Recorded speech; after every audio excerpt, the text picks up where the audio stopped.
Here, unions have warned that the cost of childcare in England is rising much faster than wages. The TUC says in the 8 years to 2016, the average pay of parents with a one-year-old rose by 12%, while childcare costs increased by 4 times that. The government says it has doubled free childcare available for 3- and 4-year-olds.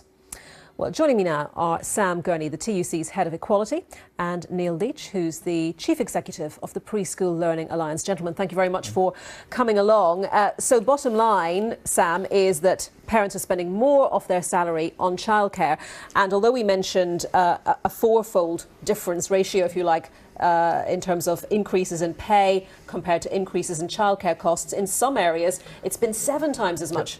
It's a massive double whammy. As you say, we've had real times pay stagnating or even falling in some cases, whilst we've seen the cost of childcare escalating, 48%, and in London 7.5%, in the Midlands up 7.5 times, in the Midlands up 7 times, national average is up 4 times, and it's a real heavy blow on people. And Neil, there's a real childcare gap, isn't there, before that free funding from the government kicks in? As it currently exists, every 3- and 4-year-old is entitled to 15 hours of free childcare.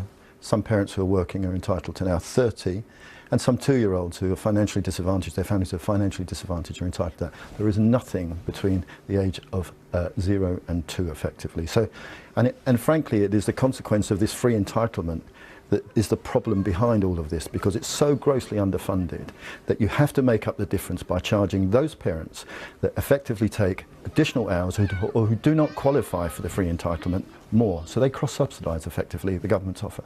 So childcare providers, you're saying, they have to effectively charge those parents of children younger than 3 or 4 to make up for the funding gap. And it's not new. We've known this for years. And so for the government to then extend that even further and offer 30 hours, it will do nothing but exacerbate the problem.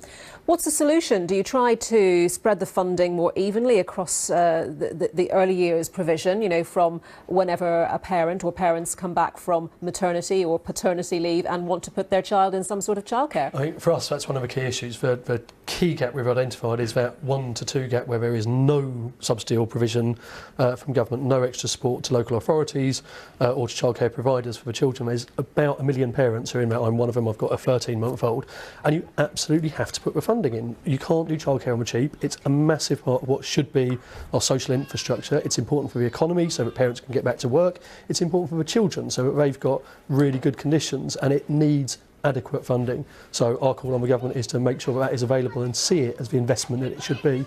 And your thoughts on that, Neil, in terms of solutions? Well, we could certainly distribute the funding better. For example, the 30-hour offer.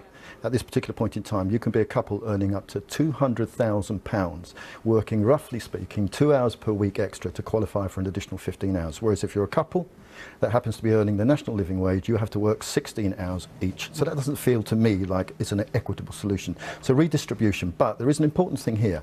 Just a few months ago, the OECD, who are recognised as being, you know, a world-renowned and, if you like, a viable organisation, said that when you look at the investment in terms of public sector investment into early years, we are, in terms of the 35 countries, second from bottom on the table. Yep.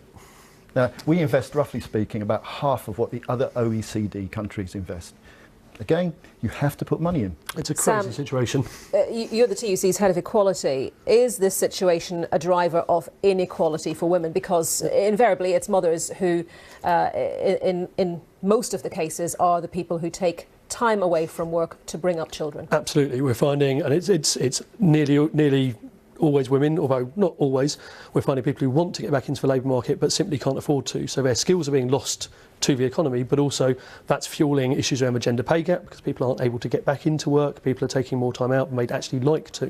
And that's why we need to have this infrastructure. And Neil makes an incredibly good point on those investment levels. It is shocking that we in the UK are that low down the OECD investment tables. Just a final thought from you, Neil, if you would. I mean, how would this be paid for? You talk about a redistribution of free childcare, but you know, clearly that's perhaps creating a problem over a greater number of years of the child's early life before they enter school full time. You know, how would we or should we as a country pay for this? Well, I think it's about priorities.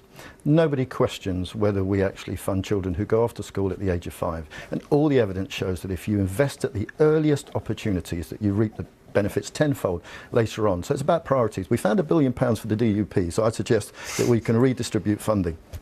OK, Sam Gurney, TUC Head of Equality, and Neil Leitch, Chief Executive of the Preschool Learning Alliance. Thank you both very much for coming in to talk about that.